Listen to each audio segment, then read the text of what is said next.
টাকা দিয়ে কি হবে? এত সম্পদ দিয়ে কি হবে? এত ব্যস্ততা দিয়ে কি হবে তোমার? Stop!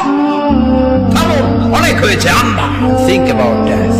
Think that you have to go back to your life. শোন না, একটু ভাবেন যে আমাকে চলে যেতে হবে। চলে যেতে হবে। এই কোলাহল, এই ব্যস্ততা, এগুলো থাকবে, থাকবো না আমি। স্পষ্ট পয়গাম শুনিয়ে যাই, কোরআনের বিরুদ্ধাচরণ হবে, ইসলামের বিরুদ্ধাচরণ হবে। যদি ফাঁসির হুমকি থাকে, জীবন হুমকির মুখে পড়লেও ইসলামের বিরুদ্ধাচরণ নীরবে বরদাস্ত করতে পারবো না। কিয়ামতের আগে সমাজের সবচেয়ে বড় চোর, বাটপার, বদমাশগুলো নেতা হয়ে যাবে। তাদের নেতৃত্ব মেনে নিতে হবে বাধ্য হয়ে। ভয়ে লোকজন তাদেরকে সালাম দিবে, অন্তরে তাদের জন্য কোনো ভালোবাসা খুঁজে পাওয়া যাবে না। মরে গেলে কবর দেওয়ার পরে কি দিয়ে মাটি চটে? অপমান করে। তার মানে পা দিয়ে ছোটা অপমান না, এটা আল্লাহর দেওয়া বিধান, এটাই সম্মান। এটাই তখন কি? তখন এটাই সম্মান। কারণ আপনি তো মরে গেছেন,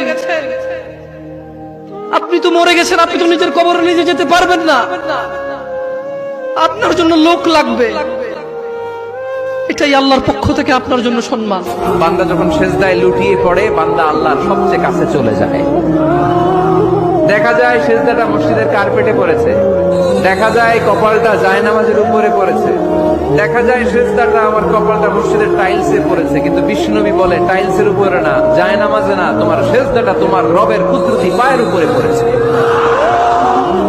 কেউ তোমাকে তোমার জন্য স্পেস তৈরি করে দিবে না।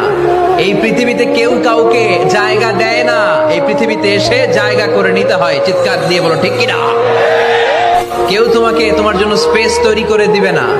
এই পৃথিবীতে কেউ কাউকে জায়গা দেয় না, এই পৃথিবীতে এসে জায়গা করে নিতে হয়। চিৎকার দিয়ে বলো ঠিক কিনা? স্পষ্ট পয়গাম শুনিয়ে যাই, কোরআনের বিরুদ্ধাচরণ হবে, ইসলামের বিরুদ্ধাচরণ হবে। যদি ফাঁসির হুমকি থাকে, জীবন হুমকির মুখে পড়লেও ইসলামের বিরুদ্ধাচরণ নীরবে বরদাস্ত করতে পারবো না।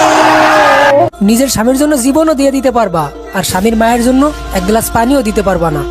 তো ব্যাপারটা কেমন যেন হয়ে গেল না? গাছের যত্ন না নিয়া চিন্তা করতেছো মিষ্টি ফল খাবে। তুমি কি বোন বইলা গেছো তুমি একদিন মা হবে? টাকা দিয়ে কি হবে?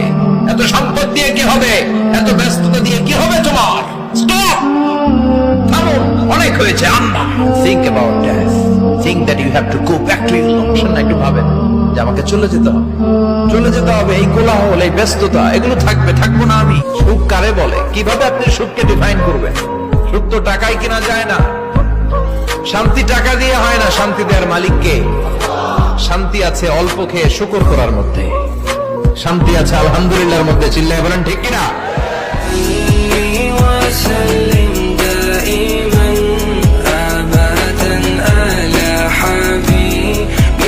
নামাজ, রোজা, হজ, যাকাতের চেয়ে বড় একটা সওয়াবের কাজ আছে, ওটা কি আমি তোমাদের বলবো না?